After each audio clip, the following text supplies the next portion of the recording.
Competitive student ಈ ದಿನ ಯಾವ ವಿಚಾರನ ತಿಳ್ಕೋಬೇಕು ಅನ್ನುವಂಥದ್ದನ್ನ ಈ ಸ್ಕೈ ಎಡ್ಜ್ ಯೂಟ್ಯೂಬ್ ಚಾನಲ್ ಮೂಲಕ ತಿಳ್ಕೊಳ್ಳೋಣ. ಟಾಟಾ ಮಾಸ್ಟರ್ ಚೆಸ್ ಟೂರ್ನಿಯಲ್ಲಿ ಗುಕೇಶ್ಗೆ ಗೆಲುವು. ವಿಶ್ವ ಚಾಂಪಿಯನ್ ಡಿ ಗುಕೇಶ್ ಅವರು ಟಾಟಾ ಮಾಸ್ಟರ್ಸ್ ಚೆಸ್ ಟೂರ್ನಿಯಲ್ಲಿ ಕೊನೆಗೂ ಜಯ ಸಾಧಿಸಿದ್ದಾರೆ. ಹಾಗೆಯೇ ಮತ್ತೊಬ್ಬ ಭಾರತದ ಆಟಗಾರ ಅರ್ಜುನ್ ಇರಿಗೇಶಿ ಅವರಿಗೆ ಸೋಲನ್ನು ಅನುಭವಿಸುವ ಕ್ಷಣ ಇದಾಗಿತ್ತು. ವಾಹನ ದಟ್ಟಣೆಯಲ್ಲಿ 2ನೇ ಸ್ಥಾನ ಬೆಂಗಳೂರಿಗೆ. ನೆದರ್ಲ್ಯಾಂಡ್ನ ಟಾಮ್ ಸಂಸ್ಥೆ ಬಿಡುಗಡೆ ಮಾಡಿರುವ ಸಂಚಾರ ಸೂಚ್ಯಂಕದಲ್ಲಿ ಮೆಕ್ಸಿಕೋ ಮೊದಲ ಸ್ಥಾನದಲ್ಲಿದ್ದರೆ ಬೆಂಗಳೂರು 2ನೇ ಸ್ಥಾನದಲ್ಲಿದೆ. ಅಥ್ಲೀಟ್ ಪಟ್ಟಿಗೆ ಶ್ರಾವಣಿ ಭಾಟಿ. ದಕ್ಷಿಣ ಕನ್ನಡದ ಶ್ರಾವಣಿ ಭಾಟಿ ರಾಜ್ಯ ಒಲಿಂಪಿಕ್ಸ್ ಕ್ರೀಡಾಕೂಟದ ಮಹಿಳೆಯರ ವಿಭಾಗದಲ್ಲಿ ನೂತನ ಅಥ್ಲೀಟ್ ಆಗಿ ಹೊರಹೊಮ್ಮಿದ್ದಾರೆ. ಮುಗುಳ್ನಗೆಯ ಮಂದಾರ ಪ್ರಶಸ್ತಿ ನಾಗಲಕ್ಷ್ಮಿ ಚೌಧರಿ. ಕಲಬುರಗಿಯ ಮುಗಳ ನಾಗಭಾವಿಯ ಕಟ್ಟಿಮನಿ ಹಿರೇಮಠ ನೀಡುವಂತಹ ಮುಗುಳ್ನಗೆಯ ಮಂದಾರ ಪ್ರಶಸ್ತಿಗೆ ಕರ್ನಾಟಕ ರಾಜ್ಯ ಮಹಿಳಾ ಆಯೋಗದ ಅಧ್ಯಕ್ಷೆ ನಾಗಲಕ್ಷ್ಮಿ ಚೌಧರಿ ಅವರಿಗೆ ನೀಡಲಾಗಿದೆ. ಶಿಕಾರಿಪುರದ ಮಕ್ಕಳಿಗೆ ಗಣರಾಜ್ಯೋತ್ಸವದಲ್ಲಿ ಭಾಗವಹಿಸಲು ಆಹ್ವಾನ.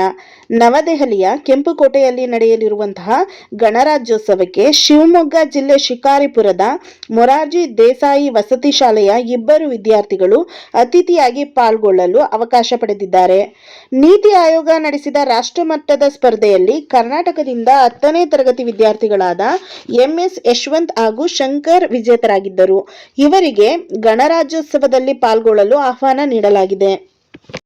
T20 ವಿಶ್ವಕಪ್ ಟೂರ್ನಿಯಿಂದ ಹೊರಗುಳಿದ ಬಾಂಗ್ಲಾದೇಶ. ಫೆಬ್ರವರಿ 7ರಂದು ಆರಂಭವಾಗುವ T20 ವಿಶ್ವಕಪ್ ಟೂರ್ನಿಯ ಪಂದ್ಯಗಳನ್ನು ಆಡಲು ಭಾರತಕ್ಕೆ ತನ್ನ ತಂಡವನ್ನು ಕಳುಹಿಸಲು ಬಾಂಗ್ಲಾ ನಿರಾಕರಿಸಿದೆ. ಲಕ್ಕುಂಡಿಯಲ್ಲಿ ನಿಧಿ ಕೊಟ್ಟ ಪ್ರಜ್ವಲ್ ಕುಟುಂಬಕ್ಕೆ ನಿವೇಶನ.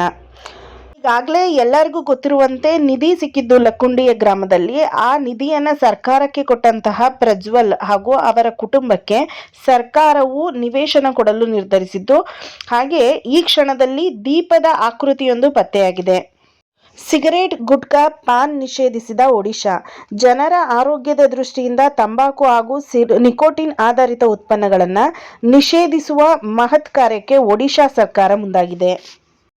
ಇಲಿಯಾಸ್ ಪಾಷಾ ಮಾಜಿ ಫುಟ್ಬಾಲ್ ತಾರೆ ನಿಧನ. ಭಾರತ ಫುಟ್ಬಾಲ್ ತಂಡ ಮತ್ತು ಈಸ್ಟ್ ಬೆಂಗಾಲ್ ಕ್ಲಬ್ನ ಆಟಗಾರ ಇಲಿಯಾಸ್ ಪಾಷಾ ವಯೋಸಹಜ ಕಾಯಿಲೆಯಿಂದ ನಿಧನರಾಗಿದ್ದಾರೆ. ದಾವೋಸ್ ಶೃಂಗಸಭೆಯಲ್ಲಿ ಟ್ರಂಪ್ರಿಂದ ಸುಂಕ ನಿರ್ಧಾರ ವಾಪಸ್.